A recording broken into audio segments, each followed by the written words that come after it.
Hi, everyone. I have a very special guest joining me today on I Am Paris. She's an incredible singer, songwriter, television personality, and one of my close friends. Please welcome Megan Trainor. Hi. Hi, sis. Why did I start like that? Hi, sis. Hey, girl, hey. I'm loving Crypto. She's so sweet. She Your loves dog. you. We're with my little gosh, Pomeranian Crypto right now. She loves my nails. Oh, yeah. Yes. Thanks for having me. Miss you. You have 2 children now. Wait, I have 2 children too. I know. We're twins. It's so crazy. We're the same. And I just keep talking. I'm nervous. You go. I love you. I love you. I'm so happy for you. The kids are so adorable. Yours too. Yours are pretty. Thank you. So pretty. Thank you. And they're the best names ever. I really struggle naming my kids, but you knew all along. You nailed it. I always knew. Thank you for coming over today. Thanks for having me. This has been the best day of my life. We got to do so many fun TikToks and slay. So much fun. Oh, it's so great here. This is a different house though, but it feels exactly like the other house. It has the same aesthetic and vibe. Yeah, your style is my style, my dream style. I can't find all these cool things online, but I hunt and I look. I will teach you everything I know. Teach me your ways. I also want to biohack like you. Yes. I finally got to see the sliving spa. That's what it is, right? The sliving spa. Yeah, iconic. And I took pictures of everything. And I don't have space for that, but we're going to figure it out. There's a way to put it all together. Right? I want to biohack like you. Mm-hmm. Fountain of youth and look like this forever. I just want to freeze. Yes, me too. I am. You've been 21 for like many years. Yeah. You look so good. Thank you. It's crazy. You look amazing too. Thank you so much. I love your outfit. Thank you. I changed 8 times. Well, it worked. 8 times to be here. I was really upset because I just wanted something pink. And I was like, but not like a hoodie like I always wear. And now I'm in a hoodie. I love it. The skirt's so cute. She's like these little, like knee-high boots that are amazing. Yeah. She was like, where'd you get those? I was like, I have no idea. And she was like, awesome. You don't know fashion yet, but I'm going to learn. I'll teach you everything, sis. Thank you. Yes.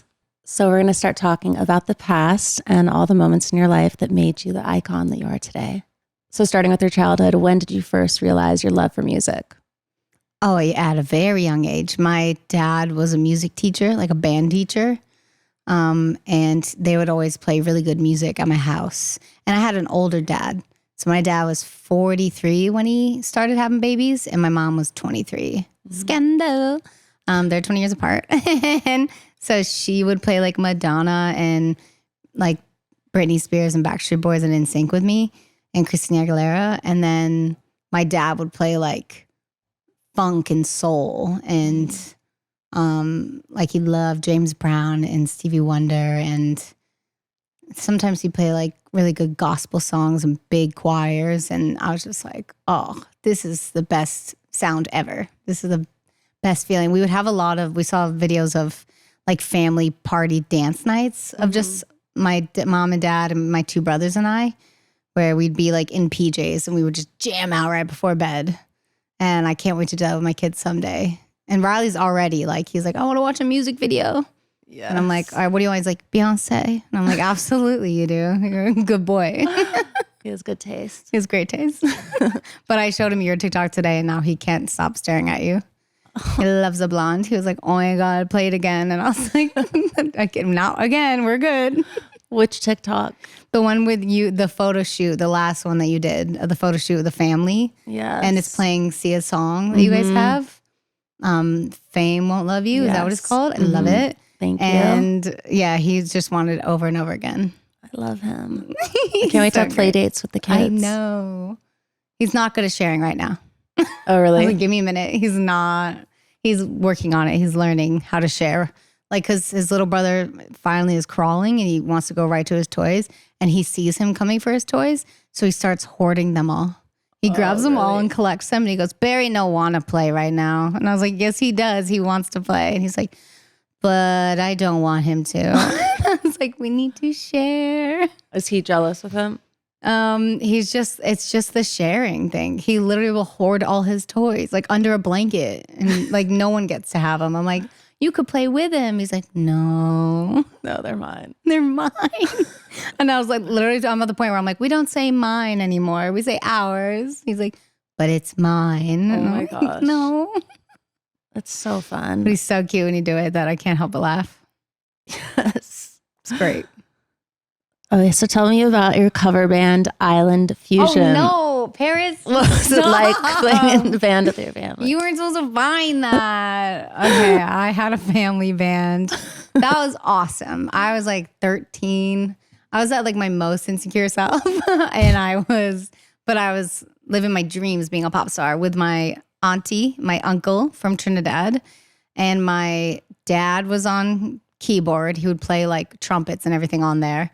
And then I would play guitar, piano, bongos at one point. Yes. Bongos. With the bongos. And I had a Britney mic and I was like, what's up? You know, like singing. And my little brother played bass for us and our friend was our drummer. And we rocked the clubs in Nantucket. We were at Children's Beach. We did the Chicken Box. We were famous, but we weren't. And no one showed up, but it was great. My grandma showed up. Tell you what, my Nana was like 80 up in these clubs. Like, hey, it's not even like, don't put your club. It's like a small, tiny room with a pretend stage. And like, they're like famous places to go out on Nantucket. So we felt like royalty. We were like, oh my God, we made it.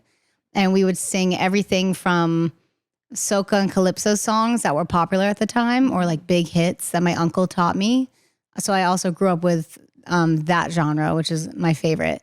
Mm-hmm. And then I would be like, my pop song, you know, I'd be like, you can't break my heart, you know, at like 16, just writing the worst pop, like 4 chords. And I would have my ukulele or my guitar. And that's why they called it Island Fusion, because we would fuse like pop music and cover songs of like what's huge on the radio at the moment with like soca and calypso songs. Yes. And we were rocking, man. We were well rehearsed. We were drilling it every night. We were rehearsing at my house. I know. It was a hit. Crypto. But yeah, now I see pictures and I'm like, oh my God, who let me wear that? Why? But it was so great. My dad always tells me like, you know, the more you practice, the better you'll get. And so he was always like, go out in public and sing. Because he knew I wanted it so bad, but I was so good at being like a studio rat, like at home, just writing songs. He's like, you need to start performing and practicing your craft in front of people. So if we would go to church, he'd be like, it's Mother's Day. Write me a Mother's Day song and go sing it. And I was like, okay. And then like any holiday on Christmas, he'd be like, Megan, get your guitar. Come sing for everyone. And I was like, I'd rather not. Were you really shy? Yeah, I was so shy. Like in school too, like I remember at the school dances, I was always sitting down for the longest time. Like, I don't want to participate. And then it took me to the end of the night to be like, okay, I'll dance with my friends and have the best time. But or like changing in the gym at school, I'd go in the bathrooms and everyone else is like comfortable changing in front of everyone. I was like, hi, I'm shy. You know, I was so shy. And that's why I thought I could never be a pop star and be like on I was like, how would I ever do a music video? How would I take pictures? And doing All About That Bass, I was like so afraid. It was just me and my mom. And they put me in a corset, which I didn't know existed. And then I was like, what does this do? And they're like, you're going to love it. And then strapped me in, I've never had fake lashes on or extensions. That was all your first time? That was my first time. Oh my gosh. And I was like, I remember that came out. Yeah, All About That Bass video, dude. So awesome. Now I look at it, I'm like, oh my God, she was so afraid. And I didn't know makeup went on your eyebrows. Like that's where I was coming from. This little girl from an island, dude. I was like, what are you doing? She was like, I'm doing your brows. And I was like, but why? And then I looked in the mirror. I was like, Mom, look, I'm beautiful. She was like, you look great. And then I just faked it till I made it forever, every day. Still now. I'm shy too, so I get it. Right? A lot of people wouldn't believe that about me, but I'm like believe that, so shy. So shy. It's all like all the photo shoots and videos. There's always, for some reason, like 50 people there watching. Mm-hmm. And I'm like, what does that person do? Why is that one filming on their iPhone, sending it to their family? What is it? You know, like I'm always confused at why there's so many people here. I get so shy. And then they're like, dance and sing. And I'm like, who? Do you get shy during concerts? At first, yeah. And I'm nervous because I'm touring soon. Timeless Store, check it out, September, October. Yes. Because I haven't done that in 7 years. Wow. Because like COVID put a stop to everything, and then I started having babies and started doing like TV show jobs. And now we're back here, and I have no reason not to. And I'm like, so we're bringing the kids, and I'm nervous but excited. Like I know I'm gonna get through it, and it's gonna be great. I'm excited to sing songs I've never performed before to my fans that they love already. So like Made You Look is going to be such a magical moment. But I'm nervous a little. I just go out there and I flip a switch, and I always say like, prove to everyone why you deserve to be here. Yeah. That one helps a lot. And then my dad's like, people hear what they see. So if you look uncomfortable and miserable, they're going to be uncomfortable and miserable. That's what they're going to feel. Yeah. And I'm like, so then I'm like, I love it up. I love it up here. I'm living the best, And then I trick myself, and then I am having the best time. And I'm like, well, this is fun. And you're doing like DJ and jumping, like, That's so much fun compared to like singing and dancing choreography. is hard, dude. But I want to dance. They're like, you don't have to do all this. I'm like, yes, I do. I want to. I want to dance. I've always wanted to be a dancer. You look so cute. I look so cute. Thank you. I'm gonna cry. It's like at a young age, I always wanted to dance. I just didn't do dance lessons, and I yell at my mom every day. I'm like, why? Why didn't we do dance lessons? You were doing the bongos. Football, dude. I was playing bongos, and I was playing football with my two brothers. It makes a lot of sense, like that I didn't know what a hair straightener was until I was you have 19. No sister besides me. No sister. Like my mom was like she was so pretty too, but didn't need a lot of makeup. So she's that mom that's in the car with 3 kids slapping on CVS makeup, like patting her face, like we're good. And I was like, yeesh.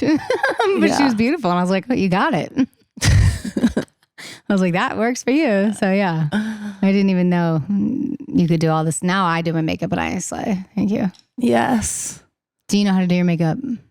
I'm okay at it. You're okay? Yeah. Like back in the day, I used to just literally be in like the back of a cab, like going to a club in New York, like doing your makeup. Teenagers, like taking the black eyeshadow and just smearing it all over. And now it's like that hot, like smoky cat eye that everyone wears. Yep. So yeah, I can do a smoky cat eye like no other. I'll never be able to do my hair though. Yeah, the hair is so hard. It's so hard. And there's the back. Yeah. The extensions, all of it. Yeah, my clip-ins. Like, it's too hard. It's too much. I have no hair. Same. So in your early career, you wrote songs for a lot of amazing artists, including Hunter Hayes, Rascal Flatts, Sabrina Carpenter. What did you like about writing songs for other artists? A lot of people don't know that I wrote Sabrina Carpenter's first song on Disney. It was so cute. I love those like memories that I get to have now. Like, and I get to see superstars like her blow up and be like, I had a song with her once, it's like the biggest honor. It's so cool. And Rascal Flatts, I have so many memories of listening to My Wish by them that it was just, I cried when I heard that they were going to sing my song. I wrote it with Shay from Dan and Shay, and he sounds just like them. So I'm always like, that's why we got the cut. Like, the songs weren't even that good. That voice was that good, and they heard it. And then I was like, oh, these songs are good. But yeah, it's like a dream come true. And then as soon as I heard you were doing music, I was like, please, I will do whatever it takes. I sent like 15 songs. I was like, please let me write with her. Let me do something. That's my dream too.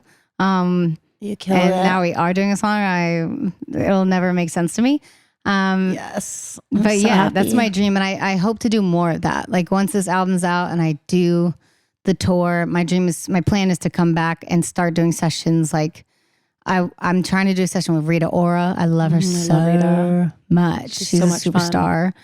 I love Zara Larson. Yes. Kim Petras. I got in the studio with her. She's so good. Oh, she's the best. She's killing it though. I can't do her awesome pop though that she's doing right now. She's the pro at writing those songs. She's so good. Yeah.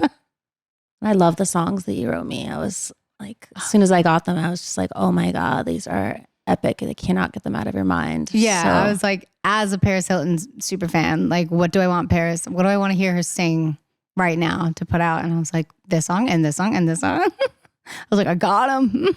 And so that good. Chasin song was so special that like people have wanted to cut it and the producers wanted to pitch it for a couple of years now. And I'm like, no, it needs to have the best home or I'm not giving it away. Like, that's my baby. And then I was like, Paris. Thank you for giving me your baby. You can have all my babies. Just have the boys. Yes. Speaking of babies, do you want to have any more? Yes, I want 2 more girls. Oh, wow. How's a daughter? You got both. I love it. It's just, they're so cute together. They're so close in age. So they're like growing up together. And it's just, I know. I want that. Daryl, you so hear that? nice. They're so close in age. How close are they? Like not 2 months apart. I was like, how? No, one is 16 months and one is 6 months. So 10 months Oh apart. my God. That's cute. My brother and I were a year and 5 days apart. And it was really hard at first, but then he's my best friend. Yeah. He like lived with me till he was 31.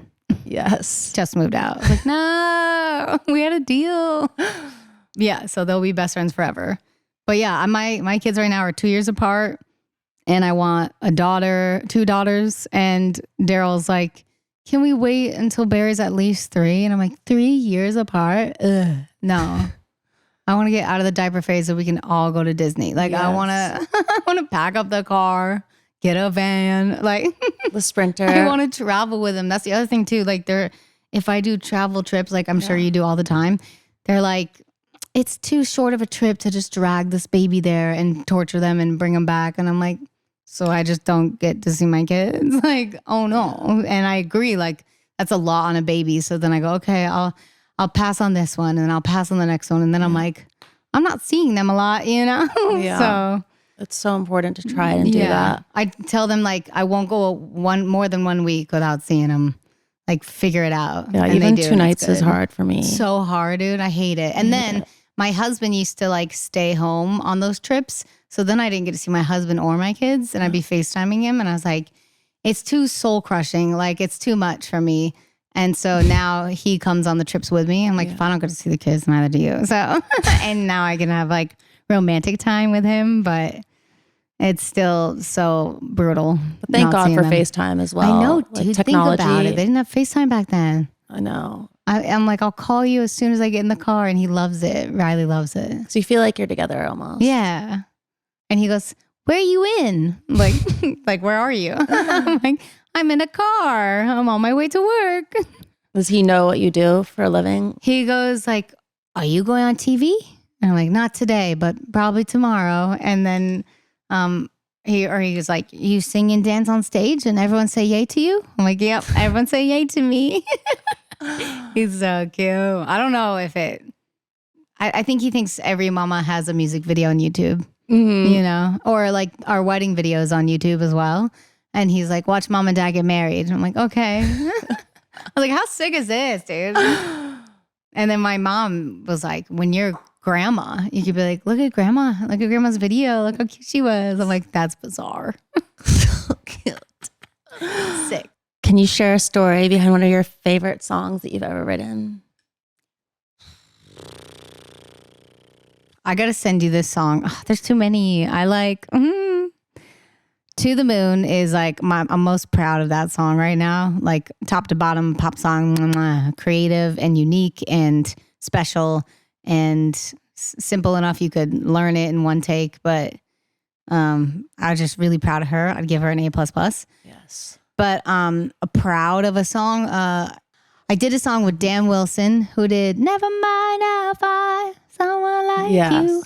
And I walked in and was like, you're my ballad guy, right? And he was like, yeah, I'm the ballad guy. And I was like, I have this idea, Superwoman, where everyone interviews me and they're like, how are you so happy and body confident and can do everything? Like you're a mom, you're a superstar, you're on TV. How do you do it? And I'm like, well, I only post the great, you know? I'm not posting like some nights if I'm crying or like the hard times. I'm not like, check it out, you know? I'm not good at posting that stuff, and I don't want to remember those moments, you know? So I wanted to tell him, like, I want to write a song called Superwoman about how everyone calls me a superwoman, and sure, I'm Superwoman and I'm doing something amazing, but sometimes I have a bad day at work. Sometimes I fly in the rain and I didn't get the bad guy today. And and so on my last album, Taking It Back, sorry to not promote the new album. On my last album, Taking It Back, Superwoman, you got to listen to it, especially your mama. Like, this song will hit you and you will sob in the shower listening to it. You will love it. Superwoman. I can already feel it, just like you describing it, like how I could relate to that so much. And it starts as like, I wanted to do everything. I want to sing on stage. I want to buy houses and I want to like be the best mom there is. And I can't do it all because I'm only one person, and it's a lot. It's relatable. Yeah. And just like being a working mom anywhere, it's a tough balance. I'm like, how sick is it that we have to be like, bye, love of my life all day. I'm going to go make a living. It's crazy. That's why I try to do as much as possible from home. That's why I love doing the podcast here at home because I can just run up to the nursery whenever. They're like, don't worry, you have Zooms all day at home. I'm like, woo. And each time Riley can come in and say hi. Sit on your lap. Yeah, that's sick. A lot of moms don't get that. Yeah. Or they have to go back to work right away. I know. It's terrible. Very blessed. Yeah. Can you describe how you felt when All About the Bass hit #1? Oh, man. I was in Australia. I'll never forget it. I didn't really understand what was happening, but I cried. I cried on the phone and called, oh, yes, crypto. I cried in the airport. I just landed and they told me the news. And I cried and I called my dad and my mom. I said, it's #1. And people started looking at me like I was crazy because I was like crying on the phone. They're like, oh no. And I was like, it's #1. And I didn't even, like, I grew up loving music, but I didn't grow up studying charts and knowing about like magazines and all the accomplishments you could get as an artist. I was just like singing on stage and doing big concerts and being on TV on the award shows. Like, that's where you shine. That's like how it works. I didn't know anything about the charts and learned as I was on them. And I was like, whoa, getting a #1 is pretty easy, dude. Like, first song, just did it. And they were like, this does not happen. And that's what everyone would say to me every day. They're like, just so you know, this is rare. And I was like, yeah, whatever. And then I never got a #1 ever since.